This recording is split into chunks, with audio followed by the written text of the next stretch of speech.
650. I want to welcome to the broadcast Michael Hanifen, who is a doctor of chiropractic at the North Star Chiropractic Wellness Center in Anchorage, and he joins us now on the phone. Dr. Hanifen, good morning. Good morning, Dan. You caught my attention. I saw your testimony before the assembly recently, and one thing that I've found is pretty common among some of these assembly members is that they have a way of trying to discredit anyone who gets up and testifies against what they're doing. Instead of arguing based on the points you and others have made, they try to discredit you. And I noticed that some of them were trying to minimize your medical qualifications. And of course, they have none. Right. And I thought the way you responded was really valiant, and I appreciate that. Can you describe to our listeners, first of all, what your medical qualifications are and why you chose to really stand up to these guys? So to become a chiropractor, you have to go through the same educational platform that any medical doctor goes through. All the basic sciences, all the pre-med stuff with an undergrad. You have to have a bachelor's degree to start. And then the program itself is a 5 academic year program. Although some of us, like myself, if you don't take summers off, you can finish it in 3 years and 4 months. That doesn't change the rigor of the program. It just means you're smart enough to do it in half the time or, 2/3 of the time. So as I go through and I watch all the things that are going on across the country, I understand that there's a bunch of fear out there, and yet I keep watching all of these changes happen and all of these mandates come down, and they're not following any actual science. So just because I'm not a medical doctor doesn't mean I can't read a science research article and be able to figure out whether it's actually true or whatever. We have to go through all of these research articles. We learn all about how to do research. And so as I go through everything on the state's website, all 9 of them, as I stated in my testimony, not a single one of them is valid science because their conclusions are masks may help. They could help. That's not definitive science.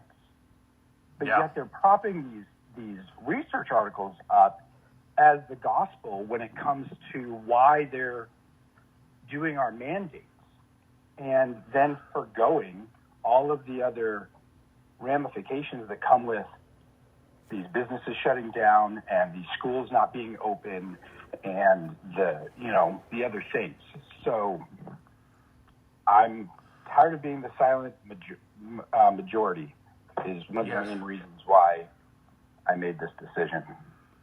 Well, I appreciate that, and I think it was something that people also appreciate because, people in the medical community have, I think, been kind of sheepish and not really taking a stand, and I think a lot of them agree with you, but they're concerned about their, obviously, justifiably, understandably, they're concerned about repercussions because these are some powerful folks, and these folks running our city now are not afraid to go after you. We've seen what they've done to Kleiner's Diner and other places. And it's a difficult thing to take on City Hall, but I applaud you for doing so. Now, what do you think? And I agree with what you say, Dr. Hanifen, about the cherry picking. They're cherry picking to fit their agenda. What do you think it is that would get through to these folks? Is there anything that any evidence? Do you think that presenting them with evidence that would disprove that would prove their solution is worse than the problem, which I think is what you're basically saying? Is there any way to get through to these people? I guess is my basic question. Well, I would hope so, but I've been to several meetings. I've watched them online several times, and whether it came down to using the $22 million of CARES Act money to purchase purchase the hotels, there was thousands and thousands and thousands of people that came to testify against that, and they didn't care. It's just a dog and pony show to, have us stand up there. I would truly hope that they would listen. That's my biggest thing. That's why I went with their own science. I didn't bring my own.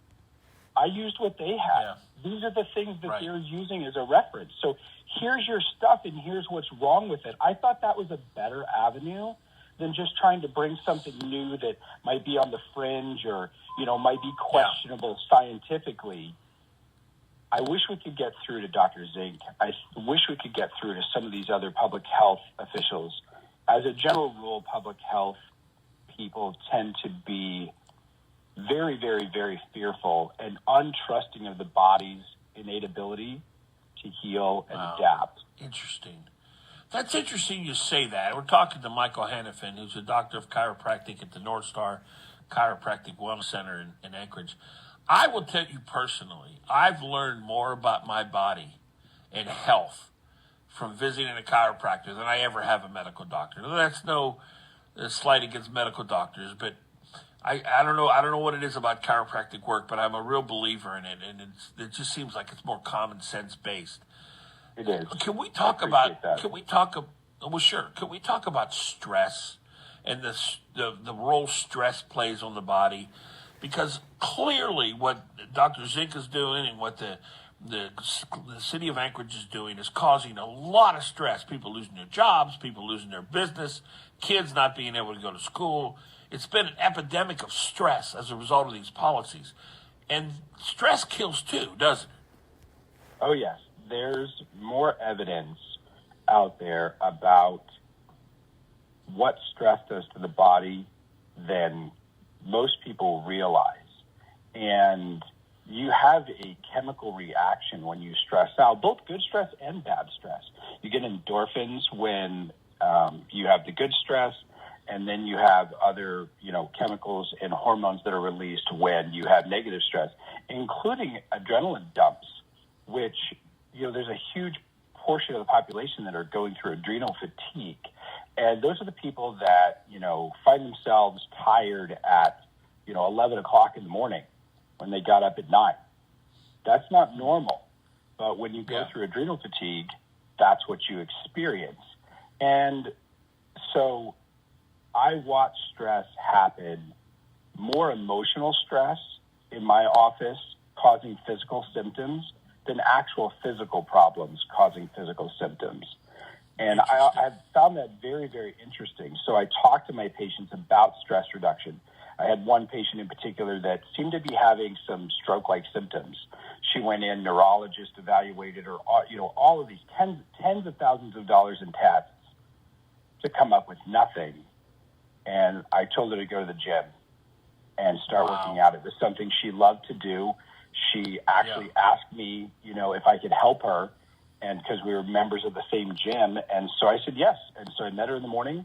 I showed her some things, and wouldn't you know it, her symptoms went away. That's fantastic. Yeah, that's that common sense approach. Yeah, it's that common sense approach that I was describing that I think is so important. Are you hopeful?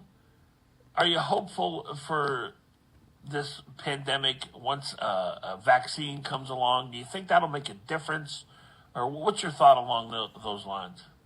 So the vaccine itself, from what I've read, and I've been reading, I have read more about the Pfizer vaccine. I was doing some research yesterday on that.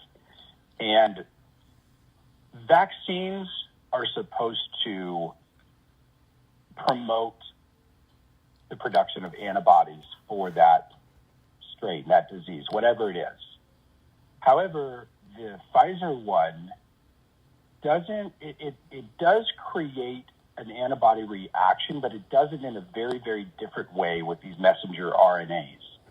We don't know how they are going to react because they're actually coming in and changing the DNA of our systems. And so I'm a little scared about that. I don't want to be anti-vaccination. I want people to understand that we need an education on this.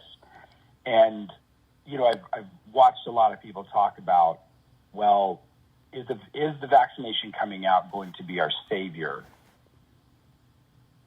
The Pfizer vaccine itself limits your symptoms. It doesn't stop you from getting COVID. A vaccination is supposed to eliminate you from getting it or getting the worst of it. And so would it minimize its impact on you? So you're still going to get it, but you won't suffer as much, and chances are it'll reduce the likelihood that you'll die of it. Yes, that's what they're claiming. That's what has come out. They haven't released their study information yet, and I understand why.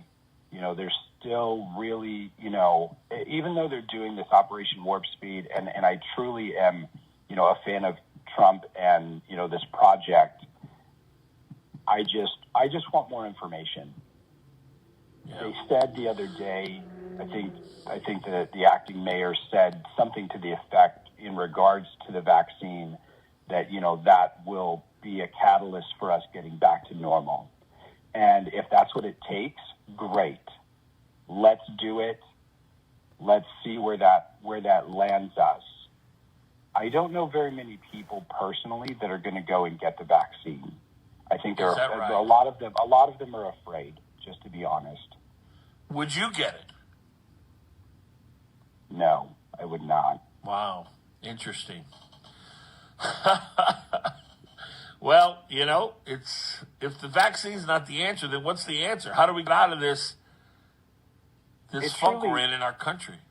In my humble opinion, it is herd immunity. And it is people getting it that are healthy, that are going to survive it. We've already seen the numbers. The survival rate is above 98%.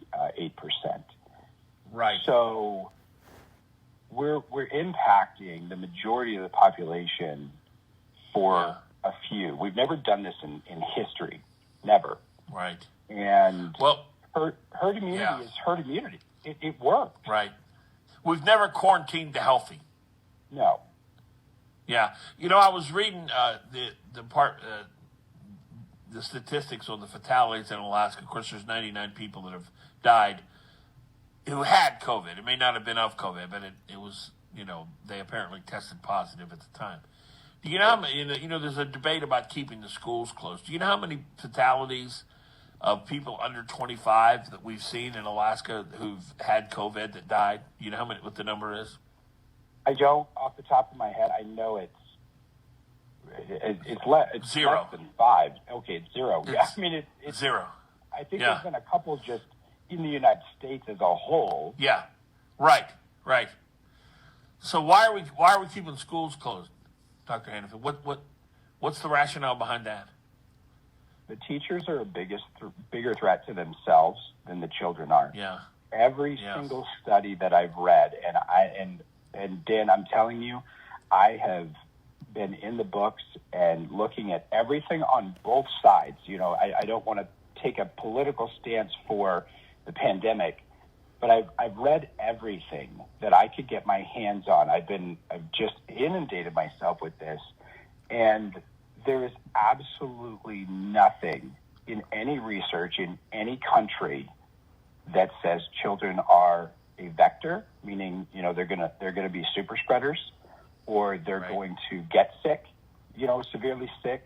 The doctor, the gal that spoke later on in the assembly meeting, because I had to leave a little early, so I went online and listened to it, but she talked about some of the secondary impacts of COVID, and they're starting to see some long-term, effects. Okay, let's take a look at those, but they're not in children. Those were in adults that probably had an asthma or something like that. I don't understand personally the reason that the schools are closed. I've watched Grace and the other private schools open and basically go at it, and then Grace is still going, and they've taken a couple days off here or there, but they're having a successful education program, and it's across the country. The private schools are open. It's only the public schools that are closing. Exactly. So what does that tell you? Well, yeah. Well, Michael Hanifen, Doctor of Chiropractic at the North Star Chiropractic Wellness Center in Anchorage. I really appreciate you giving us some time. I appreciate your courage stand up to the assembly and tell them what you think. Thank you so much for talking to us this morning. Thanks, Dan. I appreciate the opportunity. Absolutely. We'll take a quick break. We'll be right back.